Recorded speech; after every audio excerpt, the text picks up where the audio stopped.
This is Hannibal here from the HannibalTV.com, back from the gym with my weekly review of the points I find interesting in Dave Meltzer's Wrestling Observer. There's a lot more in the Wrestling Observer that I don't find interesting, but some of you might. So subscribe to it if you are interested in getting more inside news. But let me jump into the news.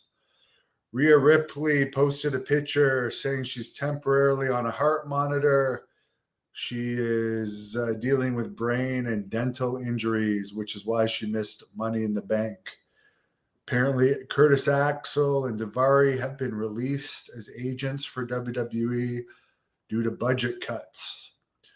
The Wall Street Journal reported on Friday that Vince McMahon has paid more than $12 million in the past 16 years to, quote, suppress allegations of sexual misconduct, end quote. So he's dealing with an investigation right now related to numerous women, including one that he was recently paid $3 million in hush money to. But apparently one woman was paid over $7.5 million in a settlement due to McMahon being involved with her in a sexual manner.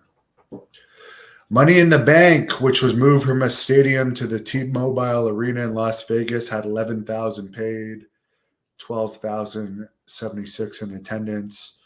For May and June, WWE house shows averaged 3,364 paid fans, not including pay-per-view shows, but for the TV and house shows, WWE averaged 4,700 paid for the past 2 months and 4,959 including pay-per-view shows. NXT is down significantly across the board, which is no surprise. It's less popular lately. Pat McAfee has signed a new multi-year contract. Apparently for the July 25th Madison Square Garden Raw before SummerSlam, tickets were 30% off this past week. They're at 8,379 tickets out right now. And they're pushing that Logan Paul, Roman Reigns, and Ronda Rousey will be there. Ric Flair is back on the WWE TV Open. Apparently the Dark Side of the Ring stuff is blown over. Tammy Sitch split with her lawyer and is now looking for a public defender.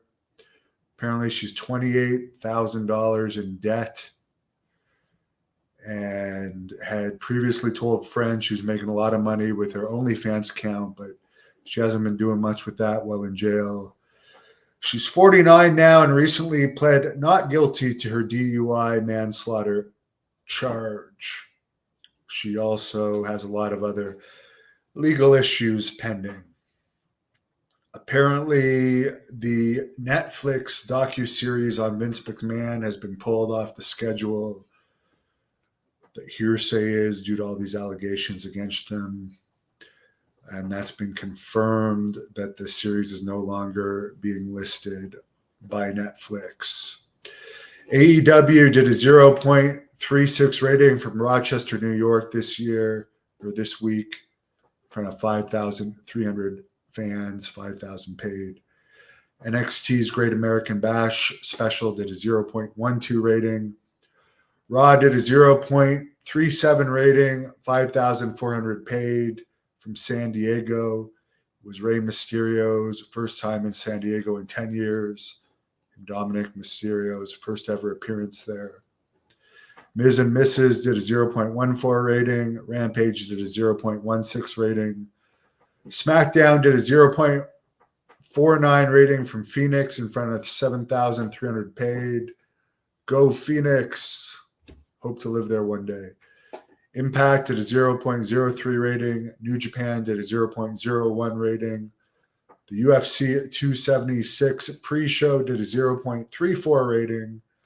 Dana White was not at UFC 276, and there was no reason given why. Harris says wrestling needs to go back to just having shows with enhancement talent. That was a decent system that they had there. By the way, we have upcoming interviews with Jimmy Garvin, Marty Jannetty, Road Dogg Jesse James, the Badass Billy Gunn, and a host of others. Mike Piper will be back tomorrow. Would I interview Earthquake's daughter? Yes. Tammy Sitch has a lot of issues. I'm not going to pile dirt on her. I seriously try to remain as positive as possible lately. Tessa Blanchard, yeah, she's back doing independent dates. That is true. Steve is excited for my upcoming interviews, and check out my recent interview with Eric Watts, which, by the way, for the people saying he was making up the story about Rick Rude going over him in the dressing room skirmish, that is a well-documented case where he is telling the truth. Harris, how tough is Rene Dupree? Well, he's fought me many times, both as Hannibal and the Blood Hunter, so he's got to be pretty tough. I'll give him that. Has he ever been in a real fight? I don't know. I've never seen him in one. But that does not mean he's not tough. He might just be too smart to be in a real fight. He might not be as brain dead as me, getting into probably over 200 fights in my life, but that does include attacks, and I did work as a bouncer for a long period of time. And hell, I've even had guns pulled on me, which I could say now. So yeah, I've survived it all, and let's hope I don't get into too many more of those situations. So wish everyone a great weekend. Have a wonderful night. Thank you for watching the Hannibal TV.